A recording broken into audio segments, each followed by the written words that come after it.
خوش آمدید. آج قومی اسمبلی میں وفاقی بجٹ پیش کیا جانا ہے اور ہم سب اسی کا انتظار کر رہے ہیں. اسی دوران جیو نیوز کی بجٹ ٹرانسمیشن جاری ہے اور ہم گاہے گاہے کوشش کر رہے ہیں کہ اس کے مختلف پہلوؤں پر، مختلف حصوں کے اوپر اپنے جو تجزیہ کار ہیں ان کی رائے جانیں اور سمجھنے کی کوشش کریں. خاص کر جو گھر پہ بیٹھے ہوئے عام عوام ہیں ان کو سمجھانے کی کوشش کریں اعداد و شمار اور جو نمبرز کا گورکھ دھندا ہے اس سے ہٹ کر سادہ الفاظ میں. تو اسی کاوش کو ہم آگے بڑھاتے ہیں اور ایک بڑا مسئلہ پاکستان کا جو ہے وہ ہے جی خسارہ. اور پاکستان کو دو طرح کے خساروں کا اس وقت سامنا ہے، اندرونی بھی اور بیرونی بھی.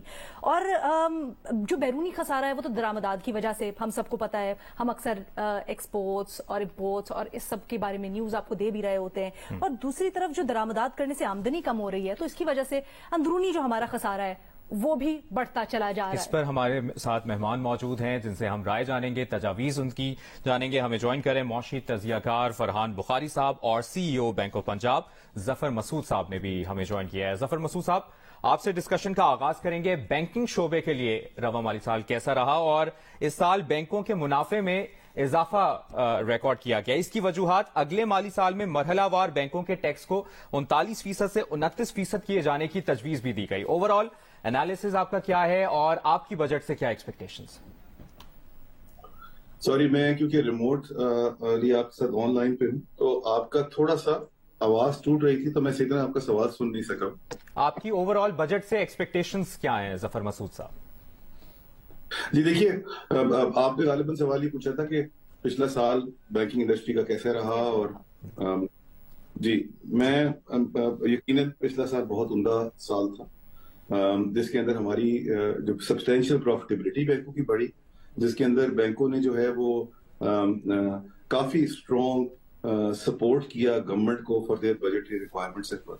لیکن اس کے علاوہ بینکوں کی جو کنٹریبیوشن ہے ٹوورڈز ٹیکسیشن وہ بہت سبسٹینشیل تھی. تقریباً 50% کے قریب افیکٹو ٹیکس جو ہے وہ banking industry they, which is the highest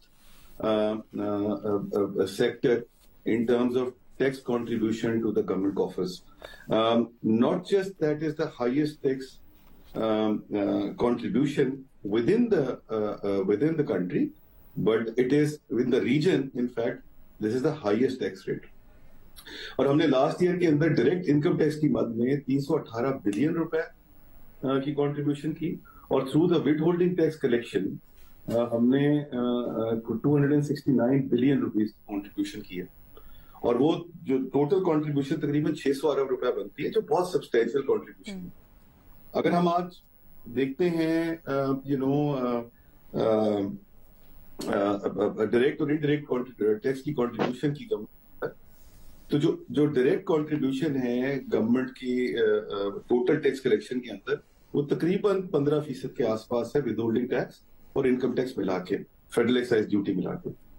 اور جو بینکس ہیں ان میں اگر میں ڈائریکٹ ٹیکسیشن کا صرف معاملہ لے لیتا ہوں، تقریباً 40% کے قریب صرف بینکنگ انڈسٹری نے کنٹریبیوٹ کیا ہے towards the direct taxation on income tax for the government of Pakistan. صحیح. اچھا، آپ نے بات کی ابھی بہت سی ٹیکس سے متعلق، خاص کر ود ہولڈنگ ٹیکس جو بڑھانے کی تجویز کی گئی ہے اس کے اوپر بھی میں آتی ہوں، آپ سے بات کرتی ہوں. لیکن فرحان صاحب، آپ کی میں اس میں رائے شامل کرنا چاہوں گی. سر، جیسے ہم خسارے کے اوپر بات کر رہے تھے، آپ اس وقت پاکستان کو جن حالات میں ہیں، نہ صرف ہمیں ڈالر کی تو ضرورت ہے لیکن جس طرح کے ایکسٹرنل حالات ہیں، کیا آپ سمجھتے ہیں کہ اس کا امپیکٹ پاکستان کے اوپر پڑ رہا ہے اور اس کو میٹیگیٹ کیا جانا چاہیے، یا پھر آپ اس کا کسی اور طرح سے انالیسز کرتے؟ جی بہت شکریہ. دیکھیے، ایکسٹرنل فرنٹ پہ پچھلے کئی مہینوں سے ایک جمود کی کیفیت ہے. حالات بتدریج خراب ہوئے ہیں اور اس 13 جماعتی اتحادی حکومت کی بدقسمتی یہ ہے کہ انہوں نے جب یہ شروع کیا تھا اپنا ٹینیور تو ایک مشکلات کچھ انہیں ملی تھی ورثے میں، لیکن انہوں نے پھر صورتحال کو کچھ سٹیبل کر لیا تھا. سابقہ وزیر خزانہ مفتاح اسماعیل کی موجودگی میں IMF کے ساتھ بھی تعلقات استوار ہو گئے تھے. ایک قسط بھی آ گئی تھی کئی مہینے پہلے کی بات ہے، $1 ارب کی. پھر نہ جانے کیوں کوئی خاندانی مسائل تھے کیا تھا، لیکن یہ کہ فل فور مفتاح اسماعیل کو تبدیل کیا گیا، پھر نئے وزیر خزانہ آئے.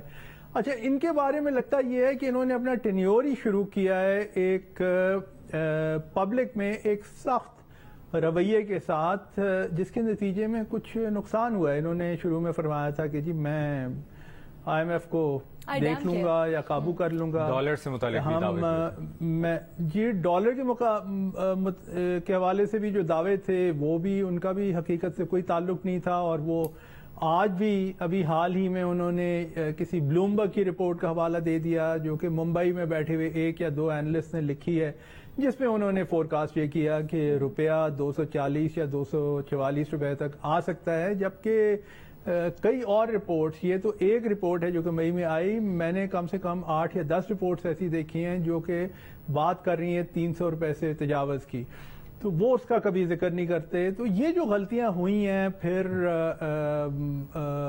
اس کی وجہ سے جو آئی ایم ایف کے ساتھ یہ ایک معاملہ کچھ طول پکڑ گیا ہے. ابھی اس وقت صورتحال یہ ہے کہ کل کے دن میں جیسے کہ آپ نے دیکھا ہوگا پہلی دفعہ کافی عرصے کے بعد 4 ارب ڈالر سے کم ہوئے سرکاری زر مبادلہ کے ذخائر. لیکن اس کے باوجود آئی ایم ایف کا فی الحال سوائے پرائم منسٹر کی ایک حال ہی میں اسٹیٹمنٹ کے کہ جی یہ جلدی ہو جائے گا، لیکن وہ اسٹیٹمنٹس ان کی اور وزیر خزانہ کی تو اتنی دفعہ آ چکی ہیں کہ اب پھر وہ بات پہ اعتبار تو نہیں رہتا نا. کیونکہ جب آپ کئی دفعہ ایک بات کہہ دیں کہ جی بس ابھی ہوا معاملہ، ابھی ہوا چاہتا ہے، ابھی نزدیک ہی ہے، تو پھر آپ کا اعتبار کون کرے گا؟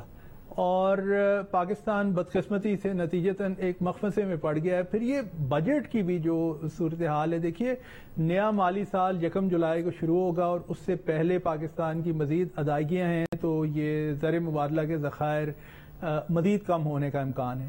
اچھا، اگر الیکشنز جو کہ حال ہی میں ہمیں بتایا گیا، اگر الیکشنز کی وجہ سے اس موجودہ حکومت کی میعاد اگست کے وسط تک ہے تو پھر یہ 1.5 مہینہ بنتا ہے، تو یہ پورے سال کا بجٹ تو دے دیں گے.